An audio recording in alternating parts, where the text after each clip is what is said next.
Oh my god, can we just talk about the finale of Vikings Valhalla Season 3? I mean, seriously, what a ride. This season has been an absolute whirlwind. I binge watched it and oh boy, the last episode, chef's kiss. But let's dive in and chat about all the juicy details and my thoughts on why it rocked, or didn't, but mostly rocked. So, first off, I have to say, if the series is based on historical events, it's always tricky to nail an ending without it feeling too open-ended. But you know what? This finale didn't scream the end to me. It's like the writers left a tiny crack in the door, just in case another network or streamer decides to pick it up. Fingers crossed, because I'm totally down for more Viking adventures. Now, let's talk about the coronation scene. Magnus and Harald are declared kings of Norway. Yawn, right? It was so obvious they were going to get those crowns, but the drama, they'd probably rather chuck those crowns at each other's heads than wear them. And oh boy, the coronation includes the burning of Freydis. Drama much? Just as she's about to become a human marshmallow,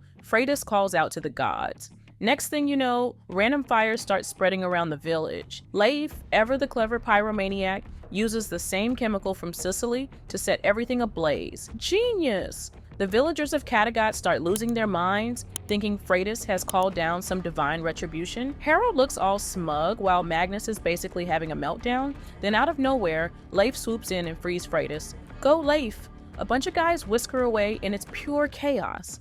Love it. Honestly, I never bought the idea that Harald would betray Freydis. Even if the writers tried to make us think he'd gone full dark side, choosing ambition over loyalty just isn't his style. Imagine if he had let Freydis burn. Like, what? That would have been such a character failure.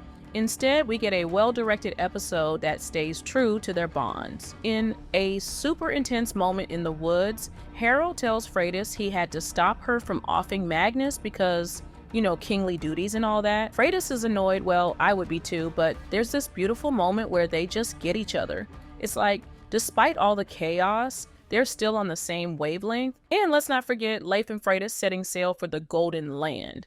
Adventure awaits. Harald calls Leif the Lucky, and I'm like, oh.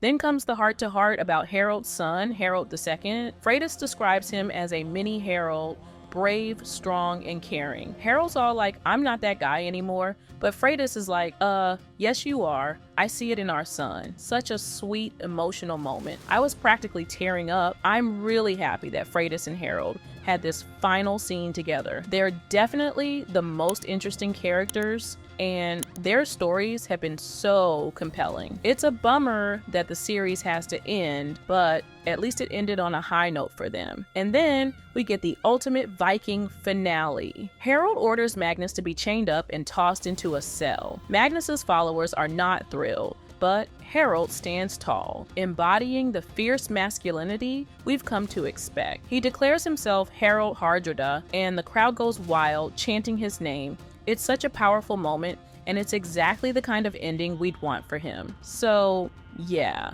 While some might say the ending was predictable, I think it was exactly what we needed. Harald finally gets what he's been working towards for years, and it just feels right. Plus, there's always that little hope that we might see more of these characters if another platform picks up the series. A girl can dream, right? In the end, Vikings Valhalla Season 3 gave us everything. Drama, action, emotional moments, and a satisfying conclusion. Here's hoping we get to see more Viking adventures in the future. Until then, you can subscribe to my channel and watch this video next. There will be more Vikings videos in the future, and I think you wouldn't want to miss them. Thanks for watching, and see you in the next one.